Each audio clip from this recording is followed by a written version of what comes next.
Hello guys, আসসালামু আলাইকুম, back to my channel. আজকে আমি আপনাদের সাথে শেয়ার করতে যাচ্ছি ব্রেড দিয়ে খুব সুন্দরভাবে একটা স্যান্ডউইচ রেসিপি। এটা আপনি বাচ্চাদের জন্য বানাতে পারবেন, আপনার জন্য বানাতে পারবেন, কোনো সমস্যা নাই। এখন রেসিপিটা ফলো করেন।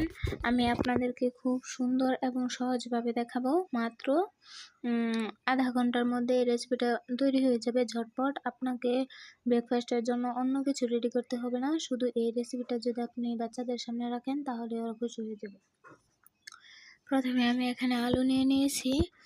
আলুগুলো নিয়ে নেওয়ার পর ভালোভাবে ছিলে নিয়েছি। নেওয়ার পর এখানে একটু গ্রেট করে নিব। এই যে আলুগুলো আমি সেদ্ধ করে নিয়েছি। নেওয়ার পর এখানে গ্রেট করে নিচ্ছি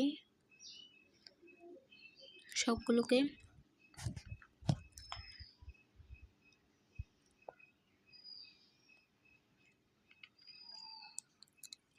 তারপর এখানে দিয়ে দিব পেঁয়াজের ক্যাপসিকাম কুচি আর কিছু পেঁয়াজের পাতা কুচি।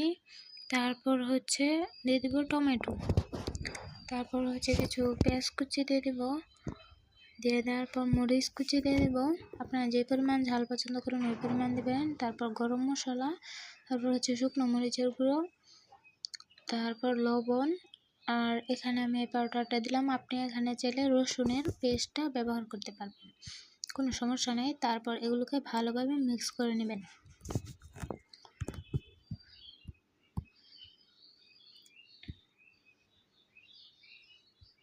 রেসিপিটা একদম সিম্পল, ঘরে থাকা উপকরণ দিয়ে খুব সহজে বানিয়ে ফেলতে পারবেন। তারপর আমি এখানে 1 কাপ ময়দা নিয়ে নিয়েছি। নিয়ে নেওয়ার পর এখানে পানি দিয়ে ভালোভাবে ডোটা তৈরি করে নেব। একদম পাতলা করে নেব এই ডোটা। আমি আরেকটু পানি অ্যাড করে একদম পাতলা করে নেব। এই যে দেখতে পাচ্ছেন, এরকম করে নেবেন। তারপর এখানে হচ্ছে ধনিয়া কুচি দিয়ে দিয়েছি, লবণ দিয়ে দিয়েছি, শুকনো মরিচের গুঁড়ো দিয়ে দিয়েছি। তারপর হচ্ছে একটা ডিমটা দেওয়ার কারণে এখানে স্বাদটা আরেকটু ভিন্ন রকমের হবে, আরেকটু বেশি স্বাদ হবে। ডিমটা দিয়ে ভালোভাবে মিশিয়ে নিয়েছি। আর যদি আমার চ্যানেলের ভিডিওগুলো ভালো লাগে তাহলে অবশ্যই লাইক সাবস্ক্রাইব দিয়ে পাশে থাকবেন।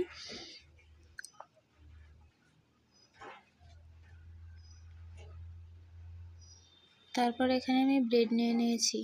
ব্রেড নিয়ে নেওয়ার পর এখানে সস মেখে নিচ্ছি। আপনারা যে সস পছন্দ করেন দিবেন, আর যদি না সস পছন্দ করেন সমস্যা নাই, নাও দিতে পারবেন। একটাতে সস মেখে নিচ্ছি, আরেকটাতে মেয়োনিজ মেখে নিচ্ছি। আপনারা চাইলে সব স্কিপ করতে পারেন, সমস্যা নাই। শুধু ওই আলুর এটা দিয়ে পুরটা দিয়ে বানিয়ে নিতে পারবেন। তারপরে এই যে এখানে আমি আগে থেকে তৈরি করে রাখা পুরটা দিয়ে দিলাম। ভালোভাবে দুটোটা এর মধ্যে ভালোভাবে মেখে নিব। তারপর এখানে আমি কিছু মাংস দিয়ে দিচ্ছি। এখানে আপনি চাইলে দিতেও পারেন, না চাইলে নাও দিতে পারেন, এটা আপনার নিজের ব্যক্তিগত ব্যাপার। তারপর হচ্ছে আমি পাতলা পাতলা সিজার স্লাইস দিয়ে দিচ্ছি। এখানে চিজটা দেওয়ার ফলে একটু জানেনই তো, চিজ দিয়ে যে কোনো জিনিস খেতে কতটা মজা লাগে। তারপরে যে আমি এখানে চুবিয়ে নেব, এটা এখানে এখানে চুবিয়ে নেওয়ার ফলে ডিমের যে পুরটা ওইটা ভরবে, অনেক মজাদার একটা রেসিপি হবে। এই যে এখন হালকা তেলের মধ্যে ভেজে নেবেন, শুধু তেল দেওয়ার কোনো প্রয়োজন নাই, একটা আস্তে আস্তে ভেজে নেবেন আর কি। যেহেতু ডিম দিয়েছেন, যদি হাই পাওয়ার রাখেন তাহলে হচ্ছে পুড়ে যেতে পারে, তাই লো হিটে রেখে আস্তে আস্তে ভেজে নেবেন।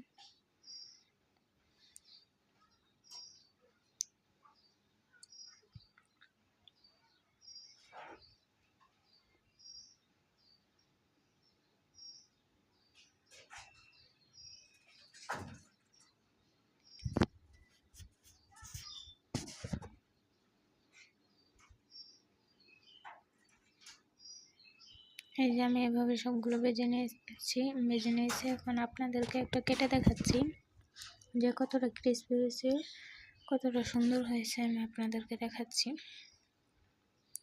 খুব মজাদার একটা রেসিপি, খুব সিম্পল এবং সহজেই তৈরি করে নিতে পারেন আপনারা। আর যদি আমার চ্যানেলের ভিডিওগুলো ভালো লেগে থাকে, যদি একবারের জন্য মনে হয় যে না ভালো হয়েছে ভিডিওটা, তাহলে একটা সাবস্ক্রাইব প্লিজ। এত কষ্ট করে ভিডিও বানায় আপনারা সাবস্ক্রাইব করতে চান না, লাইক দিতে চান না, বুঝি না ভাই কী সমস্যা আপনাদের। আর এটা আপনি যে কোনো তেঁতুলের চাটনির সাথেও খেতে পারবেন, তারপর আচার দিয়েও খেতে পারবেন, সস দিয়েও খেতে পারবেন, আপনার যেভাবে ইচ্ছা ওইভাবেই খাবেন, সমস্যা নেই। যাই করেন কিন্তু একটা সাবস্ক্রাইব দিয়ে দেন যদি মনে হয় যে